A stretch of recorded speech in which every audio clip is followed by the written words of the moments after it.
वैसे को Samsung Galaxy S24 series को लॉन्च होकर काफी टाइम हो चुका है और उसके ऊपर गाइस मैंने प्रॉपरली सारी वीडियो बनाए हो, भले ही फिर वो बेस मॉडल्स हो या वो हायर मॉडल्स हो। यहाँ पर जो मेन बात आती है निकल के वो आती है 24FE को लेके। जी हाँ, S23 सीरीज भी जब लॉन्च हुई थी तो कंपनी ने उसके बाद में FE डिवाइस लॉन्च किया था जो कि फैन एडिशन डिवाइस है। अब उसके बारे में तो ऑब्वियसली ये कहा जा रहा था कि कंपनी ने FE को डिसकंटिन्यू किया है, लेकिन बाद में फिर फाइनली फोन लॉन्च हो गया। और अगर कंपेयर करूंगा गाइस मैं लॉन्च को लेके ना, तो S24FE जो है वो ज्यादा जल्दी लॉन्च हो सकता है एज कम्पेयर टू 23FE। उसके पीछे क्या रीजन है प्रॉपरली देखो गाइस, मैं स्टेप बाय स्टेप आपको एक्सप्लेन करूंगा और इसी के साथ में इसके कुछ की स्पेसिफिकेशंस की इन्फॉर्मेशन निकल के आई है वो भी जो है दोस्तों मैं प्रॉपरली आपको एक्सप्लेन करूंगा। अब यहाँ पर देखो सबसे पहली बात लॉन्च पे ही बात कर लेते हैं, क्योंकि लॉन्च आपने थंबनेल देख लिया, टाइटल देख लिया, तो भाई फिर लॉन्च पे ही शुरुआत करते हैं। देखो मैं आपको बता देता हूँ कि S23FE जो है ये अक्टूबर के मंथ में लॉन्च हुआ था, लेकिन गाइस S24FE से रिलेटेड एक रिसेंट लीक निकल के आई है द इलेक्ट की तरफ से, और उन्होंने से कहा है कि सैमसंग कंपनी की तरफ से डिस्प्लेस का मास प्रोडक्शन चला गया है। और यहाँ पर ये अंदाजा लगाया जा रहा है कि ये जो डिस्प्लेस का mass production in between company ने दिया है ये एक्चुअली में गैलेक्सी S24FE के लिए है। और गाइस इस ऑर्डर से एक और एक चीज का अंदाजा उन्होंने लगाया है कि इसका जो लॉन्च है वो समर में जो ना दोस्तों कभी भी हमें देखने को मिल सकता है। अब एक स्पेकुलेशन लगाई जा रही है कि कोरिया में जो समर का टाइम रहता है जनरली जुलाई अगस्त तक रहता है, तो इस हिसाब से गाइस जुलाई के मंथ में जो ना दोस्तों हमें इसका लॉन्च देखने के लिए मिल सकता है। अब अगर मैं जुलाई के मंथ को ही पकड़ के चलो और अगर आप इसको कंपेयर करोगे 23FE से, तो ऑब्वियसली वो जल्द ही लॉन्च ही हो जाएगा, क्योंकि 23FE जो है वो अक्टूबर के मंथ में लॉन्च हुआ था। तो यहाँ पर गाइस देखो ओवरऑल यही मैं आपको बोलने की कोशिश कर रहा हूँ कि इस बार जो 24FE का लॉन्च है वो हमें ज्यादा जल्दी देखने के लिए मिल सकता है, कुछ इन्हीं चीजों को सामने रखते हुए। और यहाँ पर एक और एक इन्फॉर्मेशन की तरफ हिंट हो रहा है और काफी जबरदस्त है कि इसके साथ में कंपनी एक सेकेंड बिग स्मार्टफोन भी लॉन्च करने वाली है। जी हाँ, जो कि फोल्ड सीरीज का है, गैलेक्सी फोल्ड 6 और गैलेक्सी फ्लिप 6। ये हमें जुलाई के मंथ में इसका लॉन्च देखने के लिए मिल सकता है। अब यहाँ पर देखो कुछ लीक्स ऐसे भी बोल रही है कि सेपरेट लॉन्च होगा 24FE का, और कुछ लीक्स ये भी बोल रही है कि साथ में लॉन्च होगा। अब यहाँ पर भले ही फोल्ड सीरीज के साथ में लॉन्च हो या सेपरेट लॉन्च हो, लेकिन जो लॉन्च है गाइस वो काफी जल्दी हमें देखने के लिए मिल सकता है। मतलब जुलाई नहीं तो चलो अगस्त पकड़ लो, फोल्ड सीरीज का लॉन्च में भी हमें अगस्त में देखने के लिए मिले और FE का लॉन्च हमें मे बी जुलाई में देखने के लिए मिले। तो यहाँ पर सिर्फ एक महीने का डिफरेंस रहेगा, बट ये एक बड़ी लीक और इन्फॉर्मेशन जो दोस्तों निकल के आ रही है इसके लॉन्च को लेकर। अब गाइस बात कर लेते हैं इसके दूसरे फीचर्स के बारे में। यहाँ पर डिस्प्ले में सबसे पहले अगर हम देखेंगे तो इसमें वही dynamic AMOLED display company provide करने वाली है, साथ ही में इसमें HDR10+ भी रहेगा, 120 हर्ट्ज का रिफ्रेश रेट रहेगा, विच मीन्स के देखो मैं आपको क्लियरली बता देता हूँ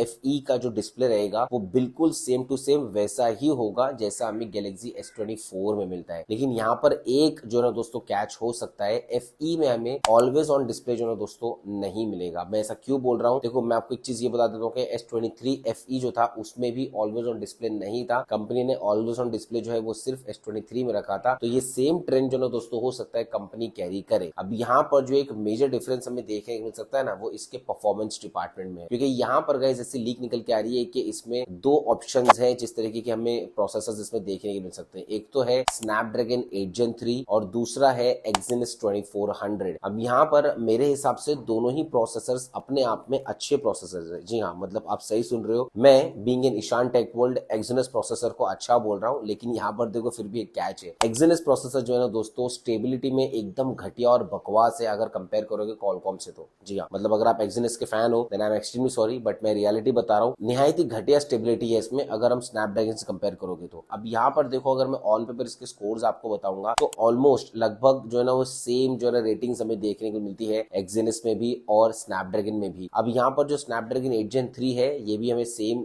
नैनोमीटर पे देखने को मिलेगा, सेम प्रोसेसिंग पावर पे मिलेगा, बट स्टेबिलिटी जो है ना दोस्तों वो स्नैपड्रैगन में काफी ज्यादा बेटर आती है। अब यहाँ पर प्रॉपरली कंफर्म तो नहीं हुआ है कि कंपनी कौन सा प्रोसेसर देने वाली है, लेकिन मैं आपको बता देता हूँ, देखो मेरा पर्सनल एक्सपेक्टेशन है कि कंपनी इसमें स्नैपड्रैगन नहीं प्रोवाइड करेगी, कंपनी इसमें Exynos ही प्रोवाइड करेगी। अब आप बोलोगे कि भाई इतनी अर्ली लीक से और आप इतना स्पेसिफिक कैसे बोल सकते हो, वैसे देखो उसके पीछे पूरा प्रॉपर डेटा है और मैं काफी टाइम से इसके ऊपर वीडियो बना रहा हूँ, तो भाई मुझे समझ में आ गई ये चीज कि इसमें स्नैपड्रैगन प्रोसेसर नहीं आने वाला है। और अगर आप मेरी पुरानी वीडियोस देखते होंगे तो मे आप भी समझ गए होंगे कि मैं ऐसा क्यों बोल रहा हूँ कि इसमें Exynos ही क्यों आने वाला है। इनफैक्ट मैं गैलेक्सी S24 सीरीज के लिए भी काफी टाइम से बोल रहा था, जब फोन लॉन्च भी नहीं हुआ था तो वो टाइम से बोल रहा था कि कंपनी सारे ही फोन्स में स्नैपड्रैगन नहीं लॉन्च करेगी, जिस तरीके से कंपनी ने गैलेक्सी S23 सीरीज में किया है। और देखो जब सीरीज लॉन्च हुई तो वही हुआ, सिर्फ हमें जो प्रीमियम मॉडल है S24 अल्ट्रा उसमें ही स्नैपड्रैगन देखने के लिए मिलता है। और साथ में गाइस एक और एक चीज अगर मैं आपको आपको ये बोलूं तो इसमें 12 GB का रैम हमें देखने को मिल सकता है और जो स्टार्टिंग वेरिएंट होगा वो 256 GB से होगा। और इसके बैटरी डिपार्टमेंट में भी मेरे हिसाब से गुड न्यूज ही है, क्योंकि इसमें 4500 mAh की बैटरी कैपेसिटी में देखने को मिलती है। अब यहाँ पर गाइस देखो बात आ जाती है कि भाई दोनों में क्या डिफरेंस हो सकता है। देखो ये अर्ली लीक्स निकल गई है सामने, तो यहाँ पर एक प्रॉपरली जो ना तो सब कन्विक्शन से कुछ नहीं बोल सकते हो जब तक कि लीक्स और प्रॉपर सामने से नहीं आ जाती। लेकिन फिर भी गाइस मैं 100% एक चीज बोल सकता हूँ कि थोड़ा ही सिर्फ प्राइस का फर्क होगा और S24 में जो ना वो कुछ ज्यादा बेटर फीचर्स हमें देखने के लिए मिल सकते हैं। अब यहाँ पर देखो आगे और भी ज्यादा लीक आएगी ना, तो मैं आपको